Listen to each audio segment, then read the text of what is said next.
ఓం నారాయణ ఆదినారాయణ. భగవాన్ శ్రీ వెంకటేశ్వర వారి జీవిత చరిత్ర.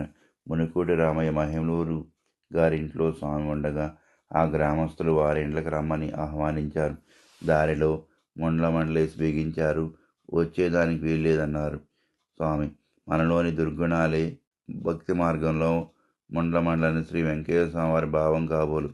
మాడపల్లిలో శ్రీ వెంకటేశ్వర ఉండగా నాగుల వెళ్తూ రైతులు కొందరు శ్రీ వెంకటేశ్వరం దర్శించారు. స్వామి జొన్న పైరు పెట్టుకున్నాం, ఈ సంవత్సరం జొన్న బాగా పండుతుందని అడిగారు. కర్రకిద్దరు కదయ్యా అన్నారు శ్రీ స్వామివారు. కానీ పండుతుంది పండదు అని మాత్రం చెప్పలేదు. శ్రీ వెంకటేశ్వర చెప్పినట్టు 10 రోజుల్లో కర్రకు 2 పురుగులు పడి అందరి పైరు పాడైపోయింది.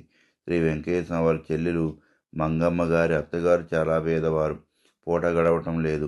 ఒకరోజు శ్రీ వెంకటేశ్వర వారు ఉన్మత్తావస్థలో ఉన్నప్పుడు మంగమ్మను తనతో రమ్మని వారి తల్లికి ముఖం వాచి అనారోగ్యంతో ఉండి చూడాలంటుందని శ్రీ వెంకటేశ్వర వారు పిలిచారు. మంగమ్మ గారి మనసులో ఈ పిచ్చివాంతో కూడా పోతే ఏ చెట్టుకో పుట్టుకో వదిలేసి పాడైపోతాననుకుంది. వెంటనే సర్వజ్ఞమూర్తి అన్నారు, ఏందమ్మా నిన్ను చెట్టుకో పుట్టుకో వదిలేసిపోతానా, భలే దానివే అని శ్రీ వెంకటేశ్వర వారు అన్నారు. ఓం నారాయణ ఆదినారాయణ. భగవాన్ శ్రీ వెంకటేశ్వర అభయ వైకుంఠాశ్రమం సంగం జారముడి, గుంటూరు జిల్లా మీ గంగాధర స్వామి.